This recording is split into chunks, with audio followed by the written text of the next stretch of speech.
नमस्कार और स्वागत है। आज हम बात करने वाले हैं स्टीवन कोटलर की शानदार किताब आर्ट ऑफ इम्पॉसिबल के बारे में और खास तौर पर इसके छठे चैप्टर पर। इस चैप्टर में एक बहुत ही पावरफुल कॉन्सेप्ट के बारे में बताया गया है जो बड़े बड़े मुश्किल लक्ष्यों को हासिल करने में मदद करता है। इसे कहते हैं द हैबिट ऑफ फेरोसिटी, मतलब एक तरह की जबरदस्त प्रचंडता की आदत। अच्छा, तो ये आदत है क्या? इसको समझने का सबसे अच्छा तरीका है एक कहानी। एक ऐसी कहानी जो एक ऐसे चैलेंज के बारे में है जिसे सुनकर ही लगता था कि ये तो हो ही नहीं सकता। सवाल ये था, क्या कोई प्राइवेट टीम, मतलब कोई सरकारी एजेंसी नहीं, एक ऐसा स्पेसशिप बना सकती है जिसे बार बार इस्तेमाल किया जा सके? और क्या वो उसे 2 हफ्तों के अंदर 2 बार ऑर्बिट में भेज सकती है? यही वो सवाल था जो बिजनेसमैन पीटर डायमंडिस ने एक्स प्राइज के जरिए पूरी दुनिया से पूछा। और जानते हैं, इस एक सवाल ने स्पेस ट्रैवल की पूरी कहानी ही बदल दी।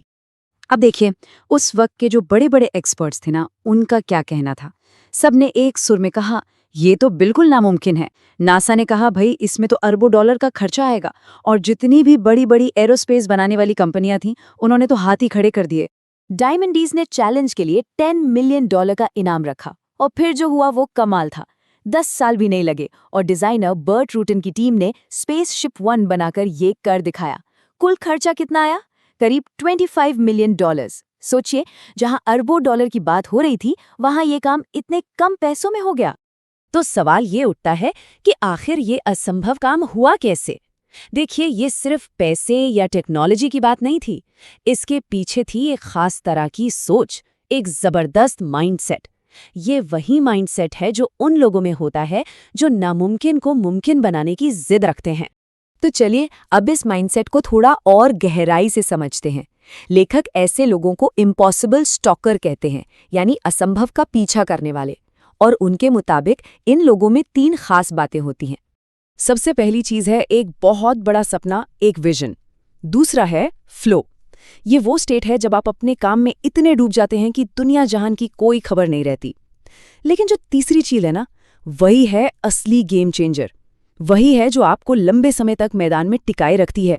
और यही वो तीसरी खासियत है, प्रचंडता की आदत। ये एक सीक्रेट वेपन की तरह है। तो आज हमारी पूरी बातचीत इसी के इर्द गिर्द घूमेगी। तो ये प्रचंडता की आदत है क्या? इसका सीधा सा मतलब है कि जब भी कोई मुश्किल आए तो उससे भागने की बजाय सीधा उससे टकरा जाओ। मतलब पीछे हटने की जगह और जोर से आगे बढ़ो। जो टॉप परफॉर्मर्स होते हैं ना, वो अपने डर और तकलीफ को ही अपनी ताकत बना लेते हैं, अपना फ्यूल। लेकिन असल जिंदगी में इसका क्या मतलब है? आगे बढ़कर सामना करो। सुनने में तो अच्छा लगता है, पर करते कैसे हैं? चलिए एक ट्रैक कोच की कहानी से इसे समझते हैं। इससे सब कुछ बिल्कुल साफ हो जाएगा। आमतौर पर क्या होता है, जब कोई धावक दौड़ते दौड़ते किसी पहाड़ी पर पहुंचता है तो वो अपनी एनर्जी बचाने के लिए थोड़ा धीमा हो जाता है ना? लेकिन कोच माइकल वॉटन ने अपनी टीम को कुछ बिल्कुल उल्टा सिखाया। उन्होंने कहा, जैसे ही पहाड़ी दिखे अपनी रफ्तार और बढ़ा दो, उस पर अटैक करो। अब सोचिए, शुरू में तो ये कितना मुश्किल रहा होगा, जान निकल जाती होगी। लेकिन धीरे धीरे प्रैक्टिस के साथ टीम की हिम्मत भी बढ़ी और रफ्तार भी। और फिर एक दिन ऐसा आया कि वो पहाड़ी उनके लिए रुकावट नहीं, बल्कि दूसरों से आगे निकलने का एक मौका बन गई। तो अब सवाल ये है कि भाई इतनी मुश्किल आदत कोई क्यों डाले? जाहिर है इसका फायदा बहुत बहुत बड़ा है। देखिए, इसके 2 बड़े फायदे हैं। पहला, ये मुश्किलों से टकराने की आदत को ऑटोमेटिक बना देती है। तो आपकी जो मेंटल एनर्जी चिंता और शक में बर्बाद होती थी, वो बच जाती है।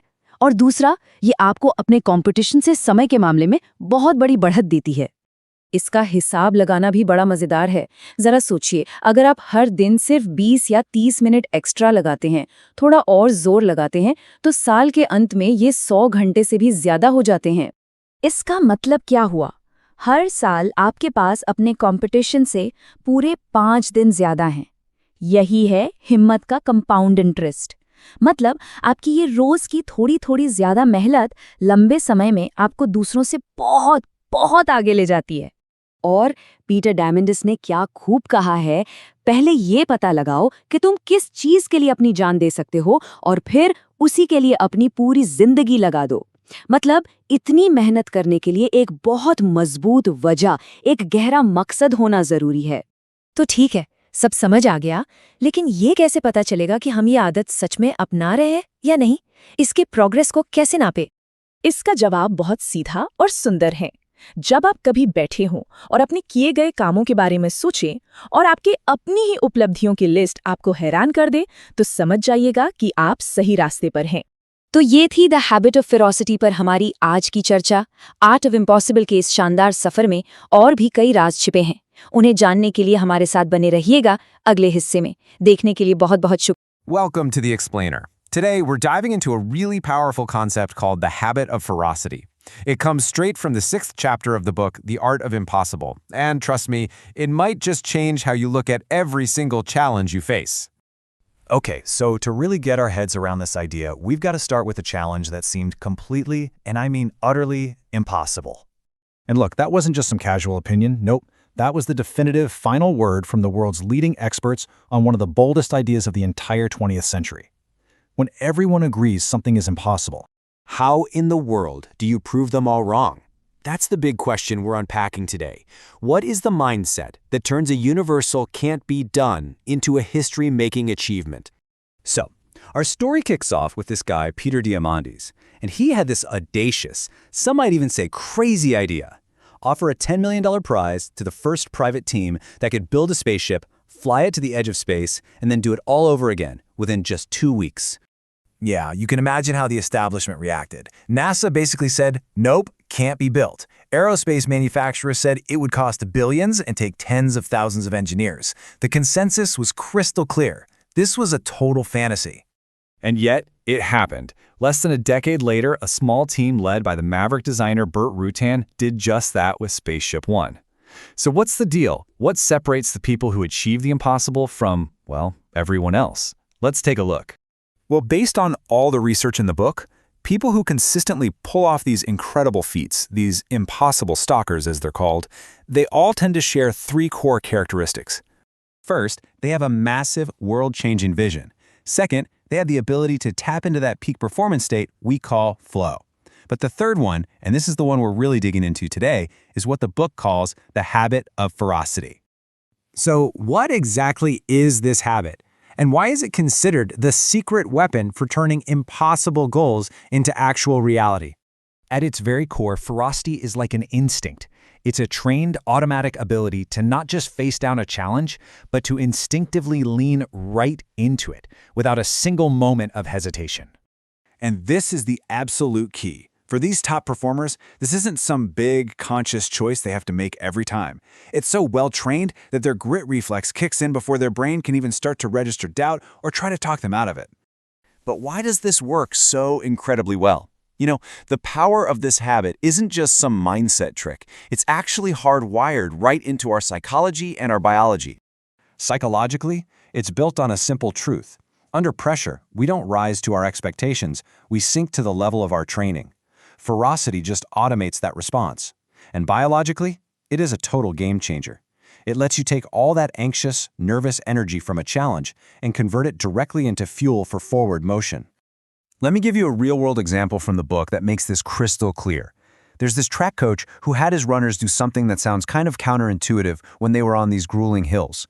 Instead of just trying to push harder, he had them focus entirely on maintaining perfect running technique. And of course, at first it was just pure pain, but over time they got used to it. The hill transformed from this huge obstacle into a challenge they could actually lean into. And the result? Whoa, their skill and their speed just skyrocketed. They turned their greatest weakness into their most powerful weapon. Okay, so winning races is one thing, but what is the real, tangible advantage you get from building this habit in your own life?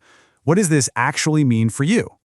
As Peter Diamandis puts it, it's all about developing an action orientation that is taken to the absolute extreme. It's about this relentless drive towards what matters most to you. And let me tell you, that drive creates a serious competitive edge. Let's just do some quick math here. If this habit saves you just 10 minutes of hesitation or procrastination on a few challenges a day, that adds up to over 100 more productive hours a year. 100 hours. That's the equivalent of 2.5 extra work weeks. That's a 5-day advantage over your competition every single year, just from cutting out hesitation. But listen, it is so much more than just time. You're also lowering your cognitive load. because you're not wasting all that brain power on anxiety and indecision. This gives you way more fuel in the tank. You can think of it like a kind of compound interest on your focus and your effort. Okay, that all sounds great in theory, but what's the real test? How do you actually know when you've truly made this habit a part of who you are? According to the book, the answer is surprisingly simple, and it's pretty cool. You'll know you've got it when someone asks what you've been working on, and the list of accomplishments that just tumbles out of your mouth ends up surprising even you. So that's the what and the why of the habit of ferocity. The next logical question is, how do you actually build it? Well, we'll cover exactly that in our next explainer, walking you through the specific exercises you can use to develop this powerful habit for yourself. Thanks so much for watching.